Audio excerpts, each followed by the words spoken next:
Welcome to week 4 of the Elestriad. We've got a doozy for you guys this week as MBT sitting at 2-1 is throwing down against ShadyPenguinn sitting at 3-0. This is a clash you do not want to miss. These two casters are going to be opening up new cards to add to their card pools this week and throw down tomorrow in an epic showdown. I'm excited. I hope you guys are as well. Like the video, make sure you guys subscribe, and let me know who you got in this one. MBT or ShadyPenguinn representing Hephaestus and the Fire Pantheon and representing it well. I think a lot of people are surprised to see Fire doing so well, but let's see if they're going to be bringing Fire this week. A lot of cool stuff that they can add to their card pools. Don't forget you can grab your own starter decks and try to grab some Stellars at shop@elestrals.com. And without further ado, let's find out what these casters are opening up for week 4. Hey everybody, Joseph Rothschild here, aka MBT, and like what you're seeing? Then grab some popcorn. You're gonna love what's next. Operation Yugi Duper Closeout is still going swimmingly, with Coder picking up his match and me clapping up my opponent with the quickness, featuring the worst hand my deck can produce. If you thought that Vol Tempest looked pretty bad in that episode, wait till you see what happens when I learn to mulligan. Anyway, this week we're playing some guy named ShadyPenguinn. I've never even heard of this person. I'm just checking their YouTube right now. How do you make videos called Choose Your Starter for 6 entire months and then choose the wrong starter? All right, Elestrals fans, today I'm doing my opening for week 4 of the Elestriad. We're currently 3-0. I'd like to keep that vibe going, and I was really close to just cracking open a starter deck. However, I decided that instead, I wanted to have some fun. I really wanted to crack open a starter deck to get a Shield of Achilles, but you know what? Shield of Achilles is available in the packs, and it's way more fun to open packs than a starter deck. And my option was gonna be for the Thunder starter deck because I also get an Elestrabit, Astrabit. But I decided, you know what? Let's just crack some packs. Last week they're on Pen Terror, something they could have been doing week 1 if they had made the right choice and gone for the Wind Pantheon, but hey, can't win them all. We're going to win the remainder, however, by opening the Trifernal starter deck this week. And you might be wondering to yourself, Joseph, what incredible pivot is the Trifernal starter deck going to enable for you? Don't get too excited. There's a card in here called Gorgon's Bumbler. Wait, what's it actually called? Gorgon's Gaze. That's the only thing we want from here. The premier removal spell for the remainder of the Elestriad. It's going to give us an answer to pretty much everything anyone tries to do. And let's just thumb through the remainder of the cards as quick as possible. I'll be honest, if I lose, I'm probably just gonna open up the Thunder starter deck because I want that. I want the shields, and then getting an Astrabit is pretty good. We got Nimbug, Dratea, Rummagem, Clovey, a Pegasus, a third bag of wins for us, a Tornado, Signetric, and a Majesty is our rare, along with another Zaptor. All right, well, that kind of tells me that maybe I should have gone with the Thunder deck, huh? All right, we have Vertaqua, we have an Ampup, a Volcanic Forge, another Sorlet, the Folii Forest, Titan Stalk, we have a Blazerus, a Waspire. Oh, is that my third one? I really want to build this deck. I really want to build Waspire. Then we have Equalinx, which is going to be our rare in the pack. Okay, and then we have a Terra Atlas. So we are foilless. I think we've opened up exactly 1 foil total so far. So the rest of our box is stacked. We have Island of Aeolia, which is actually our third. That's a really good pull for me. I like that. Oh, wow. I don't regret this at all now. That's crazy. We have Drops of Leaf, Golden Apple of Discord. We have Obal. We have Chariot Ride. We have a Kinleo.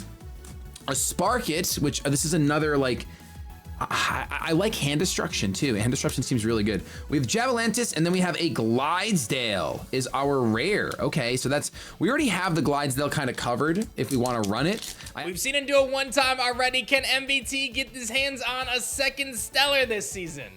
I still can't make this work. This is sealed so tight. A-Drive, if you're listening, you got to make like a version of Elestrals for children who don't yet have the skill to like open things. Like I need an Elestrals for people who routinely swallow small objects. All right, so we got, unsurprisingly, Trifernal, Nekruff. Joseph, why are you going so quickly through these cards? Because we're not playing any of them.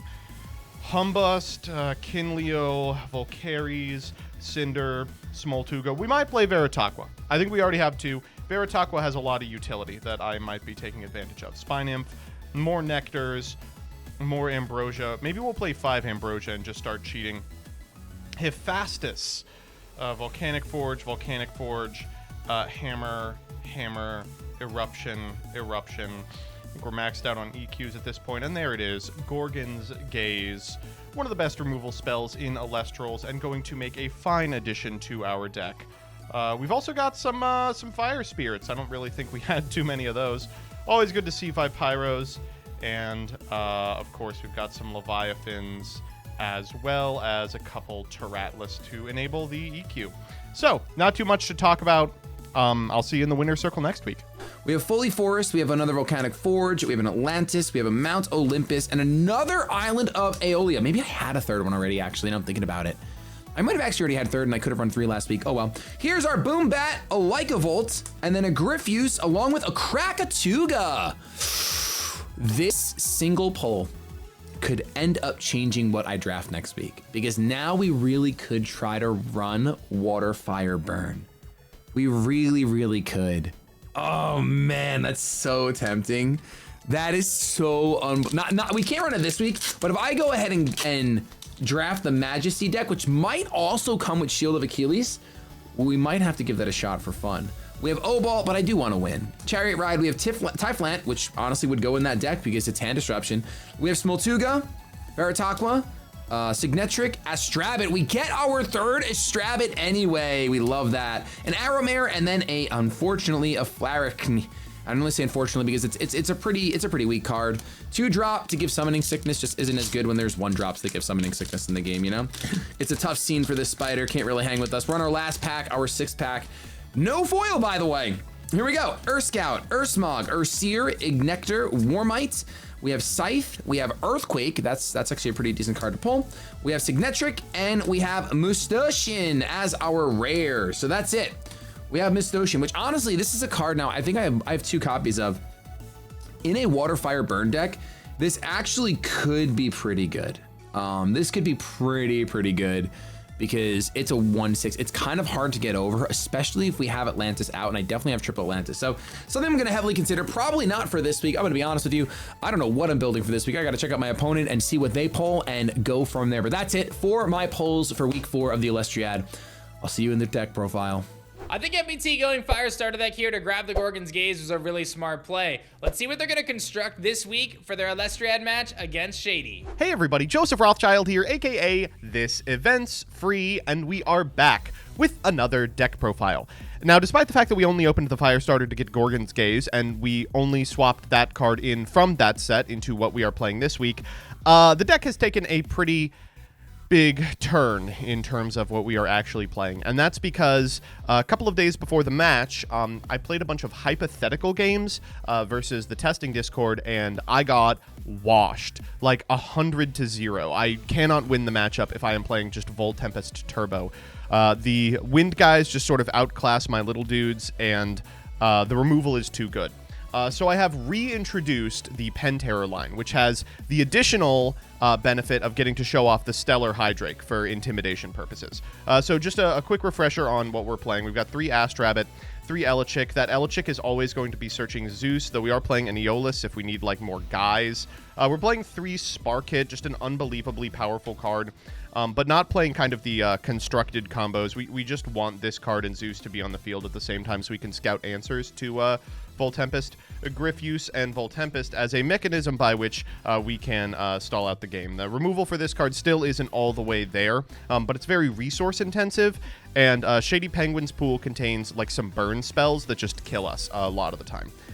We are playing a more expansive Wind Suite this time, obviously, because we've got the Hydrakes. We've got Pen Terror, Twindra, and then 3 Hydrake here, and that's going to be paired with 2 Sorlet and 2 P-Gust. I almost want to max out on the P-Gust. We have Aeolus so that we can, like, toolbox into them. But P-Gust is just so unbelievably powerful. I feel like I maybe should just be maxing out on it anyway. The game is starting to resemble something more like Constructed, where everyone has like the same 4 or 5 insanely good back row. Like we're gonna have to be playing around Gorgon's Gaze and Shield and Resting and Poison Tipped Arrow pretty much from here on out.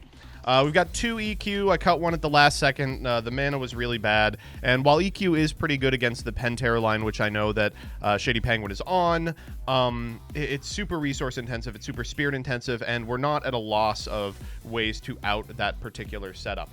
Next up, we've got 3 Tsunami. This card is good in non-water matchups, but gets a lot less good once people all start playing it. For instance, like misenchanting a Sorlet or misenchanting your Pentair at the end of your line with water is a really great way to like prevent it from firing correctly, and I just have to hope that ShadyPenguinn hasn't figured that out. For just general runes, we've got 2 Nog. We're playing the 3 Ambrosia, unsurprisingly. We are, again, really resource intensive, and our spirit deck is super greedy, so that's going to be important. We've got a couple Shield of Achilles. The new addition to the deck, of course, is the 2 Gorgon's Gaze, which has a ton of utility specifically against Pentair setups because you can Gorgon's Gauge in damage or the damage equivalent and prevent it from floating. We've got 2 Resting on Your Laurels and a Pandora's Box. So I've been alluding to it the entire time. The mana is really bad. Our spirit deck is 1, 2, 3, 4, 5, 6, 7, 8 Zaptor, which is way under the number we should probably be playing. It's followed up with 1, 2, 3, 4, 5, 6 Lycoris, which feels a little better, and 1, 2, 3, 4 Terratlas. This is way too much.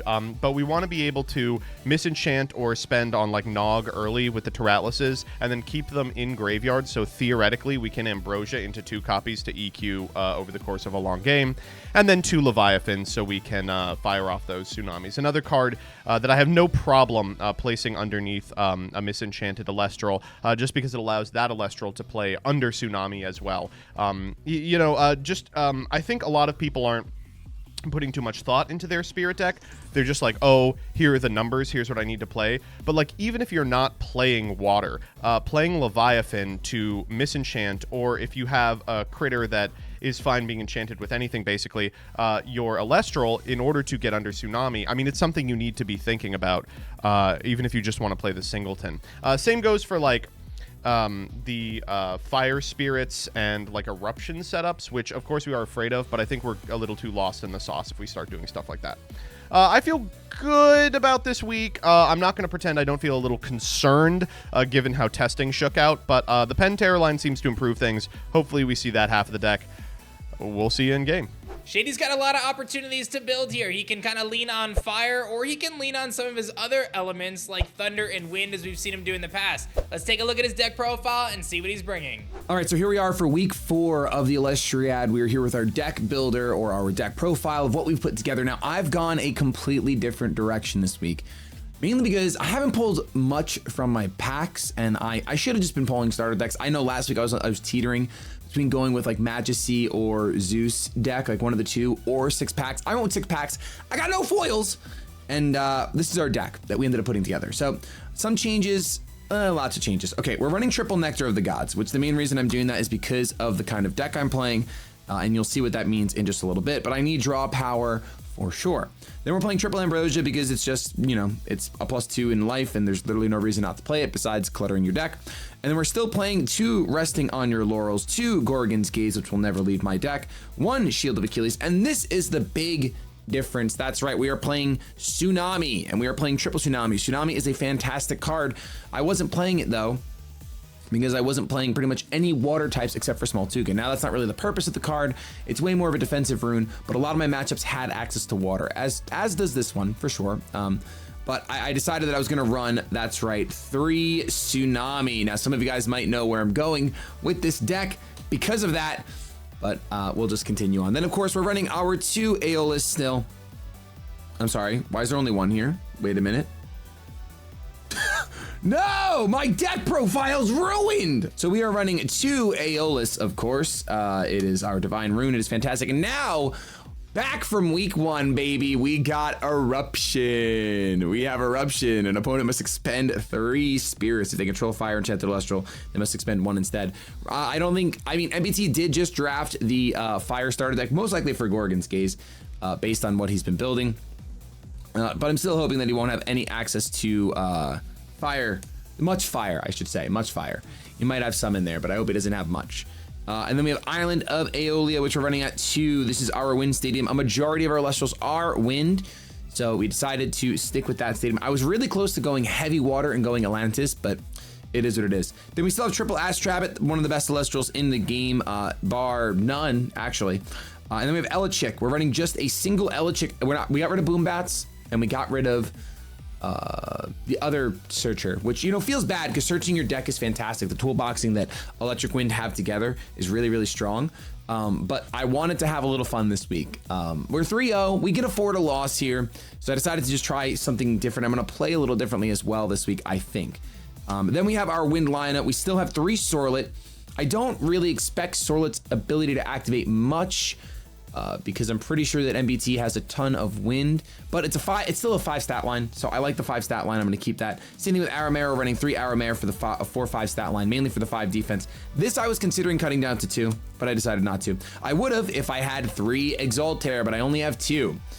So we are playing Exaltair, which Exaltair says you can Nexus up to 2 Wind. If you do, your opponent must expend 2 Spirits. So it's a little bit of Nexusing. Basically, the concept is going to be that we would go with Aeolus. We would Nexus 1 off of Aeolus onto Exaltair, onto something, and then burn my opponent for 2. We have the Eruption for burn. So this is like I would call this a subpar burn build right now, is what we're kind of entering with. We have double P-Gust. Now, this was almost triple. This was really close to being triple, but honestly, it feels like an Elestrals, once you get rid of the back row, it's really hard for the back row to come back. So having 3 of these, it would get cluttery towards the mid and late game, and I don't want that. I just want to really, I can search this out with Aeolus, right? So because of that, it makes it like I can run 2 and hopefully just pop the effect and call it a day. Then we have our Stage 2 Elestrals for Wind. We just have 2 Cryosaur. Cryosaur, we did run it last week. We didn't play it last week though. But Cryosaur can attack opponents directly. So a really cool finishing play, if I want to be a really cool player, would end up being like Nexusing with Exaltair, from Aeolus onto Exaltair, and then ascending with Cryosaur. This has like 5 or 6 spirits on it. If I've already cleared all the runes on the field, attack directly for 5. That's a huge potential. We'll see if it happens. It's kind of, I might be seeing the stars. Then we're playing 2 Vertaqua. This was almost 3 as well, but this is mainly because I recognize the strength of throwing this in my deck with Tsunamis. Against MBT. So MBT is playing, I think, Ompist. I don't know. It's a giant Wind Thunder Elestral that can't be targeted by card effects at all. So I'm pretty sure that I don't know for sure, but I'm pretty sure Vertaqua gets through it because it says when Vertaqua enters battle with a defense position Elestral, you can negate that effect. So it never uses the word target. So I'm pretty sure that the creators of Elestrals, Dan and team, have pretty much always used the word target when it targets, and if it doesn't say that, it doesn't target. So I can just destroy it. So the ideal play is going to be that MBT has it out on the board. It's a 1-of in his deck. So if we use Tsunami, we put him in defense, and we go for Vertaqua, we can pop off. We can't use Sorlet because it is most likely going to be Wind Enchanted, sadly. So I can't use Sorlet to change its defense position. It's really just going to be Tsunami into Vertaqua is going to be a play that hopefully I can make. And then we have a Mustachin, which is a new card in our deck. We did pull it, and I said, I think this will work well. And it's a 1/6. I do have 2 of these, but I'm only running 1 right now. And it's a 1/6, so really, really strong stat line defensively. And you can expend water in order to swap this attack and defense, which is really cool. It's just some really cool synergy opportunities. And then we're playing the Krakatuga that we pulled. And this is sad that I only have 1. I would love to have 3, which is why I will probably be drafting the Majesty deck. We'll see. You can expend 2 fire to force an opponent to expend 3 spirits in general. When a player casts Eruption, you can target and destroy a card. So it's a when effect. The dream world is that I have this on the board and I have 2 Eruptions in hand, and I get to deal 9 damage in 1 turn at the cost of 6 spirits in my deck, and also destroy 2 cards, which hopefully that would just be the last play of the game anyway in the Elestriad. And that's it for my main deck. All right, Spirit deck complete, and let me tell you, it does not look great. We have 1, 2, 3, 4, 5, 6, 7, 8, 9 Wind spirits, and that feels really bad. But we have to run 1, 2, 3, 4 Leviathan. We got triple Tsunami, and we have actual water Elestrals in this deck, so we're going to be using those. We have 4 Vapyro, which is just enough for double Eruption and Krakatuga. Not even. Realistically, this is not even enough to do that. So we're gonna need some miracles with Ambrosia. And then finally, we have 3 Zaptor. I was just back and forth on if I was going to reduce it, but no, we're gonna stick with that. I mean, my match is happening in a couple hours, and I have to get this in. So that's it. This seems really not great because my spirits just aren't don't have a lot, right? I AO this once.